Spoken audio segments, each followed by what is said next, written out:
We are in an all-out war with our Steelers Talk channel here at Chat Sports, hosted by Jack Sperry, and we are racing to the next milestone. We've got a good lead on them, but I do not want this lead to get away, much like the playoff game, which, by the way, nice segue here. During our Browns Live, which airs every Thursday at 5 o'clock Eastern, got a little bit off the rails, and I may have decided afterwards to walk to Walgreens and print out 14 of these bad boys right here because we're going to mail them to the Steelers practice facility every single day from now until the NFL draft. So if that's the kind of Browns YouTube channel you're looking for, where we say F Pitt, then subscribe today.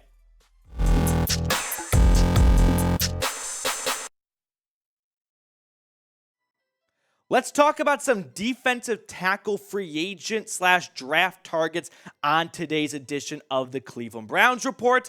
I'm not going to go all the way to say that they should start preparing to not have Perrion Winfrey or they should release Perrion Winfrey, but the Browns are a professional sports team, and they should be prepared to have backup plans in case, right? Have some contingency plans in case more details come out regarding Perrion Winfrey and they decide, you know what, we're just going to cut ties and move on altogether after a very rocky rookie season with immaturity and lack of professionalism at times, and now this misdemeanor assault charge. We're just going to wipe our hands clean and move on. Because when you look at the Browns' defensive line room really quickly, it's got a lot of great pieces in it, and there's been a ton of improvement. But that last defensive tackle spot, I don't know. I feel like if we just end up running it back with Jordan Elliott, part of us will think we improved, but could we have improved more, right? Now, when we look at potential free agent targets for the Browns on the defensive line, I know it is mid-April and a lot of the big-ticket names are gone, but there are still some good players. And for whatever reason, the Seahawks don't want to bring any of them back. Poona Ford is one from Seattle. Matthew Ioannidis from Carolina. I think his best days are behind him, but he's definitely had some good seasons. Shelby Harris we'll look at closer in just a moment, along with Akiem Hicks. And then Al Woods is a player who the Browns had in for a visit last week. Now let's talk about Shelby Harris for a moment. He went to Seattle in that Russell Wilson trade. The Seahawks ended up cutting him after one season. He wasn't bad. I mean, his PFF rank last season was 17th out of 127. That's about 60 spots better than any Browns defensive lineman last season, or defensive tackle. He recorded 5 sacks in 3 or more seasons of his 8-year career. A longtime Denver Bronco. You can see his stats over the last 4 seasons. Yeah, he's getting up in the age column. He's 32. But then again, when you're looking to sign defensive line free agents at this point, you know what you're getting into, right? You know you're getting veteran players for 1 at max 2 seasons. And if the Browns need to pivot a little bit because they did not plan on not having Perrion Winfrey, Shelby Harris could be a good guy to step in for 2023 while they let their rookie defensive tackle, who they draft this year, grow into a bigger role for 2024. So let me know from everyone watching right now, should the Browns sign another defensive tackle? Should they begin to prepare for 2023 and not having Winfrey? Or are you telling me, Matthew, you're crazy, pump the brakes, you're getting way ahead of your skis here, which I'm definitely getting a little bit ahead of myself, and I know that. But at the same time, would I be blown away if they released Winfrey if we get more information? Not blown away. Surprised maybe, but it's definitely not out of the question. Now, looking at the other 4 guys that were on that list, here are their stats from last season. Poona Ford, 6 tackles for loss and 3 sacks. Akiem Hicks is definitely an interesting name. 2 tackles for loss, 1 sack. Longtime New Orleans Saint and Chicago Bear. And then there's Al Woods. So Al Woods visited with the Browns last week. 39 tackles, 2 sacks, and 5 tackles for loss. They did not make a signing, so maybe they revisit this after the Perrion Winfrey situation. You never quite know. So Al Woods is a name to keep an eye on. Now we're going to look at some more defensive tackles in just a moment. But today's Browns Report is sponsored by ZBiotics. Let's face it, after you guys hit me with a bunch of super chats, I don't always bounce back well the next day. Well, that is until I found ZBiotics. ZBiotics pre-alcohol probiotic is the world's first genetically engineered probiotic. It was invented by PhD scientists to tackle rough mornings after drinking. Now, here's how it works. When you drink, alcohol gets converted into a toxic byproduct in the gut. It's this byproduct, not dehydration, that's to blame for your rough next day. ZBiotics produces an enzyme to break this byproduct down. It's designed to work like your liver, but in your gut, where you need it most. Drink ZBiotics before drinking alcohol, drink responsibly, and get a good night's sleep to feel your best tomorrow. Give ZBiotics a try for yourself. Go to zbiotics.com/chatsports to get 15% off your first order when you use code CHATSPORTS at checkout.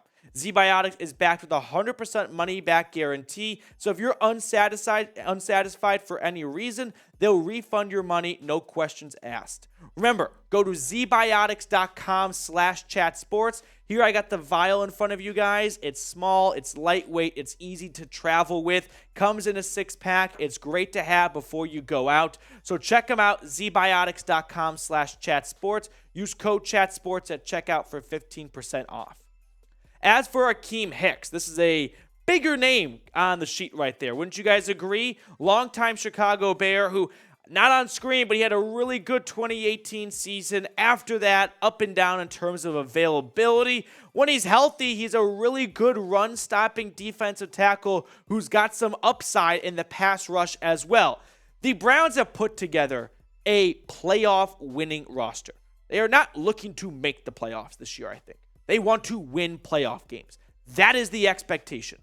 So do not let one of the 22 starting spots drag you behind because you wanted to wait and see how it could turn out. Chips are in on this season. Don't half-ass it, right? If you can see an improvement out there because you're not sure Perrion Winfrey is going to be a part of this team's future, go make it. Do not stand on the sidelines and wait and see how things unfold. Now, as for the NFL draft, what could the Browns do in that department? We're going to look at some draft targets for the Browns. But first things first, let me remind everyone of what Cleveland has to work with in the 2023 NFL draft. They've got pick 74 and pick 98 in the top 100, a pair of fourths and a pair of fifths, a 6th and a 7th. So they can find some good talent in day 2 late and early day 3 for sure. Here are my round 3 defensive tackle targets for the Browns. Keeanu Benton, I know is a pipe dream, but we didn't think Perrion Winfrey would be there in round 4 last year, so we can hope the same. Adetomiwa, Adebawore, or Tommy Adebawore out of Northwestern. He was more of a defensive end, but I could see him being kicked into a 3 technique in the NFL. Siaki Ika is a nose tackle, run gap filling defensive tackle, so he's going to eat up players for a living. Zacch, Pickens, big-time recruit for USC, South Carolina that is. He was right behind Jadeveon Clowney, for example. He's a good run-stopping 3 technique as well. And then there's Byron Young out of Alabama. Now, the bigger name on this sheet right here, it's probably Benton, right? Longtime starter for the Badgers. I know that he probably won't be there in round 3, but to you, I say, if I said last year, draft Perrion Winfrey in round 4, would you have called me an idiot and said he won't be there in round 4? If the answer is yes, then at least, I don't know, humor me with the idea of, what if Ben just slips a couple spots and comes to round 3? Then there's this guy from Northwestern, Tommy Adebawore. He's from Kansas City originally, just a freak athlete. And I get it. Everyone's a freak athlete in the NFL draft, but he's the freak of the freaks when it comes to athleticism. Northwestern had dog crap talent last year, but they had 1 or 2 good pieces, Peter Skoronski and Adebawore. 38 tackles, 9 tackles for loss, 5 sacks, and 2 forced fumbles. They primarily used him as a defensive end, but I could see if he put some weight on being moved to the interior D-line.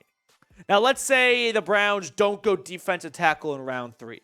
What about some round 4 defensive tackles, okay? You've got Colby Wooden from Auburn, Kobie Turner from Wake Forest, Cameron Young out of Mississippi State, Karl Brooks from Bowling Green, and my personal favorite, Jaquelin Roy from LSU/Key and Peele. Now, Karl Brooks is a really interesting name. I've seen some people say he could be as early as the 2nd round. Dane Brugler from The Athletic says he's a 5th round guy. So I kind of cut the difference and went with round 4. You don't often find players who lead their teams in sacks for 5 straight seasons. That was Karl Brooks, an extremely productive player for Bowling Green.